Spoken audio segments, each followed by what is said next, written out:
always a pleasure getting a chance to speak with you. It's been a while since we've talked. I know we've always run into certain places where it's a quick handshake, quick hug.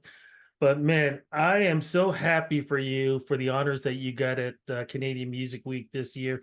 And I kept saying over and over again when I first saw it being posted, if there's anybody who deserves it, it is you, man. How does it feel getting your flowers in this way? Well, that's very kind of you, Rudy. I think we first met, I think like over 20 years ago, 21 years ago, probably 2003, I think.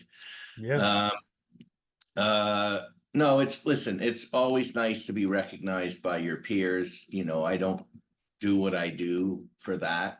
I do it for my clients and, work hard for artists. But after 43 years in the business, I guess I'm taking a victory lap here, so it's kind of fun. Two questions before we start moving on. First, when did you hear about that this was going to happen, and what was that evening like to be in front of your peers? Um, it was nice. I heard about it in December.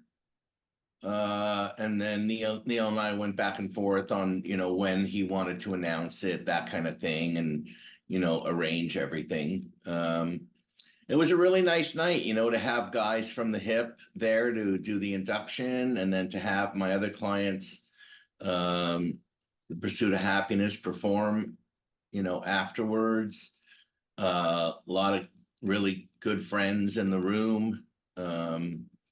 The video tribute they did had some really close friends of mine and people in the business that I've known for a long time. Um, those are moments you cherish. Uh, but I'm still working. I'm not being put out to pasture yet. So, well, who knows how long that's going to last. Man, it's going to last as long as you want it, and that's for sure. And you are right. 2003, I remember meeting you when, of course, Canadian Idol Yeah, finally happened. yeah, And yeah. I got to show you something because on the last year of Canadian Idol, remember you used to do Media Idol? Oh yeah, for sure. We would do it to, it was a way to sort of generate buzz with the media. Yeah. Yeah, exactly. And I remember the couple of times I would do it, you would always get mad at me because you'd always say, well, really, you should take it more seriously because I made it a comedy. Well, the very last year we did it, and I did do it seriously, I had Yeah. won for Toronto, won the $1,000. And then you got to come and do the whole thing right on the stage and with all the other media winners. Yeah. And I lost by a few votes for national winner. And the only reason why was because when the judging came in, because the audience was judging, my tallies didn't start until 2 hours after everybody else. And I had only lost for a few votes. And the Media Idol folks and CTV, they were felt so bad that they gave me this. That's great. And you still have it. That's fantastic. I still have it. And folks who can't Uh, read it, it says Rudy Blair, 680 News, most enthusiastic finalist. And they gave it to me at the show. that's hilarious. That's great. And I'm sure you cherish that. Well, I guess you listened to my advice when you took it seriously. I did. I did. Yeah. And one thing I really want to point out, it's funny because I remember when I met you and I met with the other judges, you were the one, and I love them all. But there was something about you that was almost like, I need to impress this guy because either he's going to like me or he's not going to like me. If he likes me, then we can have some great conversations. If he doesn't, it doesn't matter what I do.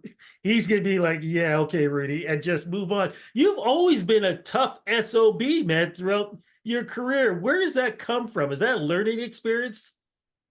I wouldn't say a tough SOB as much as I believe my job is especially when you're representing artists in this potentially very cutthroat world of the entertainment industry. I think my job is to protect their interests and make sure they're getting what they're supposed to be getting and what they deserve. And sometimes you have to ruffle feathers to make sure they get what they want. Because, in more cases than not, there's always people with their own agenda.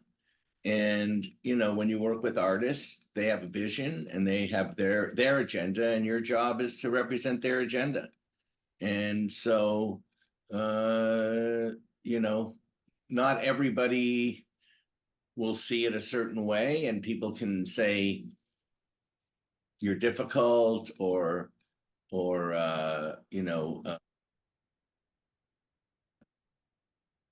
I think in my case, I always wanted to make sure the artists got what they deserved. And, we would sit down with all my clients and we have a plan, and it's sort of like, that's our plan. Like, our plan is our plan, not your plan. So either buy into our plan or don't buy in, So a lot of people aren't used to having somebody talk direct.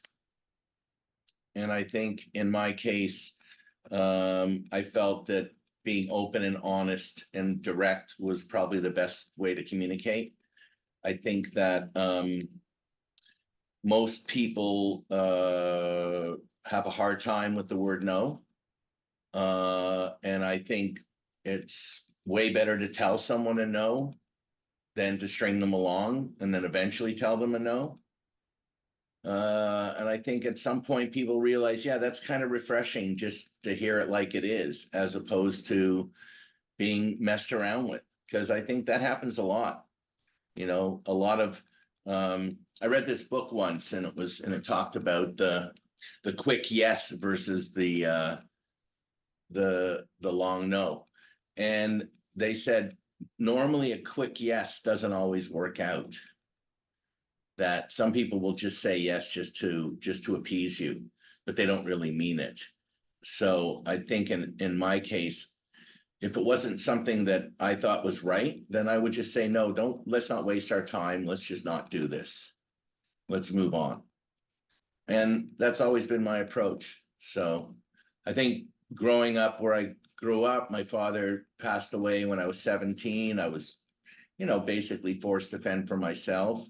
And I think it toughens you. And I, I act a certain way because I think my artists deserve the best representation. I think a lot of people have heard your story in the business. One of the things I would love to ask, though, is before the business, growing up, were you like me, where you had the transistor radio over your head at night, trying to tune into stations, say in Texas, using the antenna and the tin foil? And were you also the guy that would go into the record stores and, vinyl album? Oh, never heard of them. Love the cover. Let me go pick that up. I listen to a lot of radio, less record stores, more radio. When I found a band I'd like, then I'd buy records, but I didn't really have a lot of money growing up. So radio was the connection. And in fact, I had a clock radio in my room, and my brother and I shared a room our whole lives.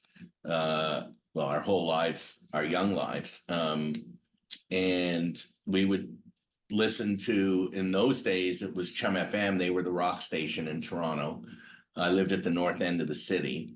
But because I lived in the north end of the city, there was this little indie station out of Brampton called CFNY that we would able to get on our clock radio that you couldn't get if you were downtown. But if you were at where we grew up, you could get it.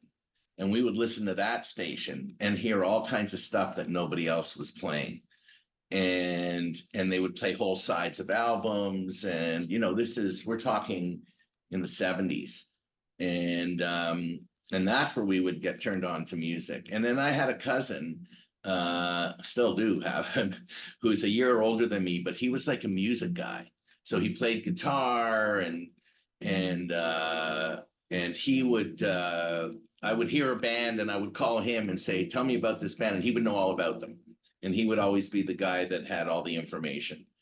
So he was sort of our go-to guy. And then in my teens and in high school, I sang in high school bands. So we had cover bands, and so music was always a big part of my life. My mother, um, she always played music in the house. My father wasn't really a music guy, but he was more of a business guy. But my mother always had music and was always playing music in the house. So uh, I was around music a lot. I saw the Beatles when I was 6, you know. So my older sister wanted to go to the show, and my parents, and they knew I wanted to go. My brother was too young. He was a year younger, but that was a big difference. And I was always a big kid. And they said they'd get her the tickets, but she had to take me, which was like the worst possible thing you could do to somebody, right? Because she was like 15 or something. Uh, and well, she was 7 years older than me, so she would have been like 13, 14. And so she was forced to take me to the show. I don't remember much of it, but I remember the experience. So, Was it Maple Leaf Gardens? oh yeah, yeah. I Wow. just remember a lot of screaming because you couldn't really hear the band. The PAs they used were the in-house public address systems. I mean, that's what PA stands for, public address, right? So they didn't have like huge amplification like we have today. They didn't have the same kind of lighting that they have today. It was more of just being in the room than actually hearing anything. I think that's why they ended up coming off the road, because they couldn't, at the time, the technology hadn't caught up to what they were doing. So they couldn't perform their music and have people hear it in the same way, especially because the size of the venues they were playing. So, When did you start figuring out that the business side for you was more important than being in front of a microphone and performing?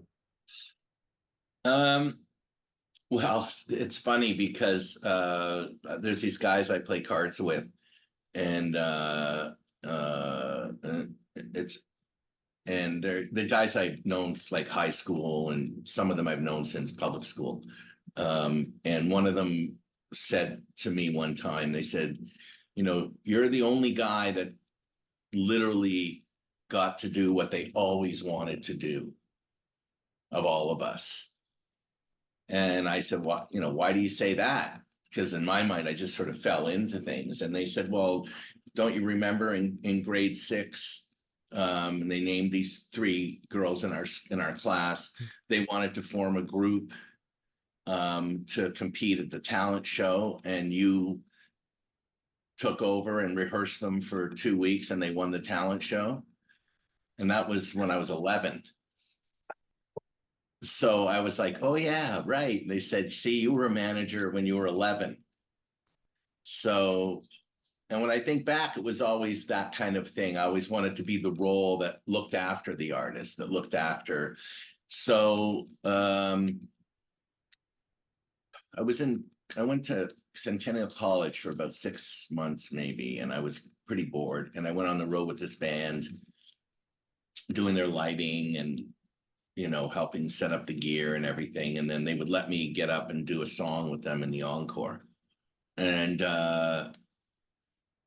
then I moved to LA for a couple of years, and I started working in theaters there, doing lighting, working for a lighting company. I sold office supplies over the phone, which really taught me phone chops, like how to cold call people on the phone, which was an invaluable lesson for what I was about to enter into.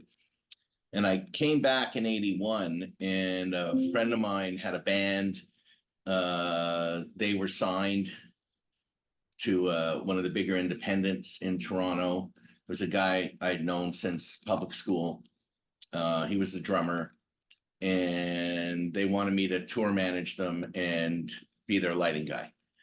And I was like, sure. And we were making all the plans, and then they ended up splitting up. They never actually did the tour. And the guitar player, who was sort of the leader of the band, he left the band. And a couple of months later, they got another guitar player, and they approached me and they said, we want you to be our manager. And I said, well, I don't know anything about it. And my friend said, don't worry, you'll be good. And that was the first act I ever managed. They were called the Purple Hearts. And that's how it started. It started in 81. So I sort of fell into it, but I guess I was kind of destined to do it because it was my personality, right? So there you go. Amazing. Amazing. I know I said we're only going to take 10 or 12 minutes. There's still a few more questions I've got to ask, and then we'll Yeah, wrap this yeah. up. Go ahead. Um, we know the story with you and the Tragically Hip, one of the most iconic bands ever. What was it like navigating them through I would say, one of the most interesting times in music where the bigger record companies were buying out the smaller record companies? You had Napster, you had all of these, and the changing of music itself, whether it be boy bands or whatever else. What was it like to be able to navigate them to the success that they have achieved through one of the most roller coaster rides in Canadian music? Well, we were actually way farther along by the time a lot of that crazy stuff was going on, you know, the first introduction of digital file sharing and everything else. You know, that really didn't happen till the late 90s, Yeah. 98, 99. But, you know, we signed the band in 86. So we were way farther along by then.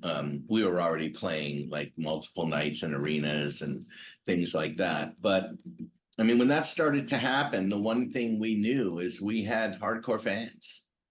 And I remember one time an album leaked. It was the first time it happened to us. It leaked on the internet. That was Music at Work.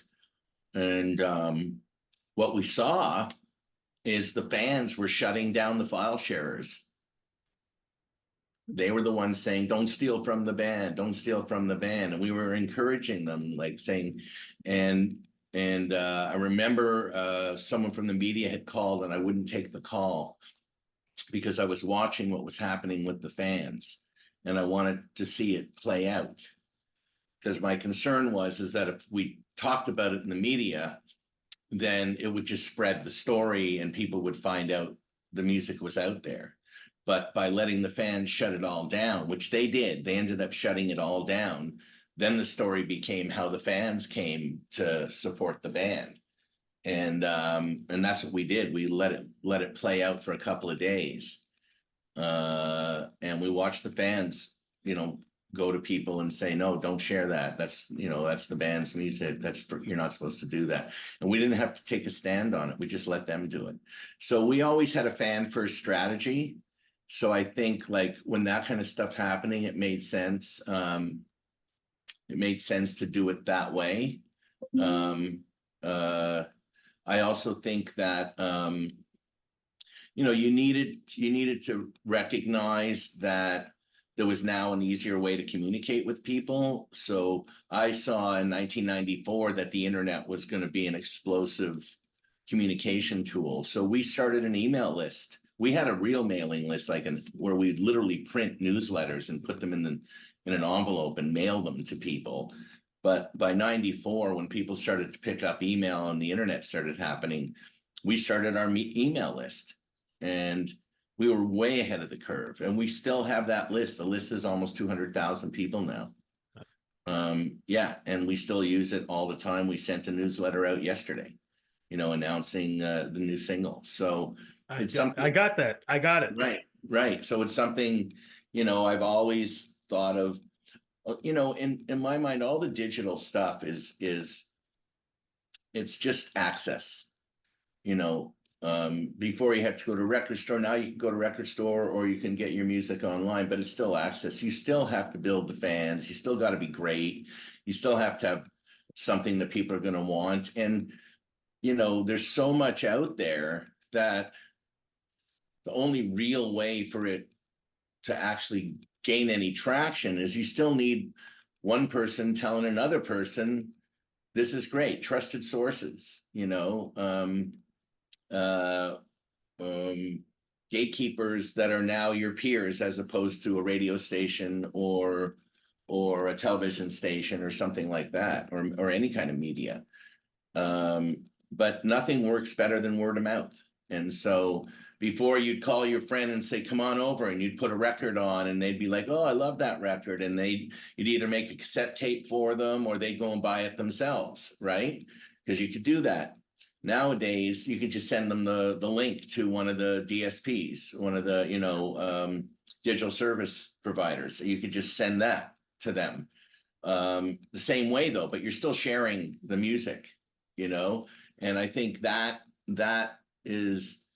that's just, again, the communication tools have made it faster and easier, but you still got to be great for it to matter, right? That stuff is, again, it's just distribution. It has nothing to do with the creativity and everything else, and it has nothing to do with whether you're going to have a lasting career, because nowadays there's plenty of TikTok artists that have one or two songs and then they disappear, right? So you still have to build that constituency, that fan base, if you're going to last. And now the hip are in their 40th year, so they're not touring, but they're still putting out music, and still, they still have a very rabid fan base around the world. As we wrap this up, how do you want your career to be remembered? I mean, not just management and what you've done with the Canadian music fabric, but of course, as I met you as a personality and judge for Canadian Idol and helping launching. I mean, before I spoke with you, I spoke with Theo Tamps, and Oh, wow. the interview, the single that he's put out, and I followed him. I followed a lot of the past idols and spoken with them and interviewed them. How do you want your career to be remembered after all these years? Just that I was fair and honest. To me, it was like, I think you just need to be honest with people, and I think you need to be fair, and that I represented my clients to the best of my ability, and I always fought for artist rights. That was always really important to me. In fact, one of the things when I was on Idol, I remember sitting down with the producers very early, and I said, don't ever ask me to say anything that I wouldn't say to a client. I said, I can only be myself. I'm not an actor. I'm not going to pretend. I can only be myself. And they kind of got my message. They knew that there's no way I was going to deal with like, oh, we need you to do this. And they were good like that. They were good, but they understood that was where the line was drawn. You drew it well, man. And I got to say, thank you. No, thank you so much, not just for this interview, but over the years of allowing me to interview you. The Idle times I got to bring this back up here. The Idle times were amazing, but the learning tree I got from you was amazing as well. Thank you, my friend. No, that's great. Well, thanks, Rudy. That's a great trophy. We'll have to get a picture one day of me and you and the trophy. So absolutely. All right. Thank you again. Thanks.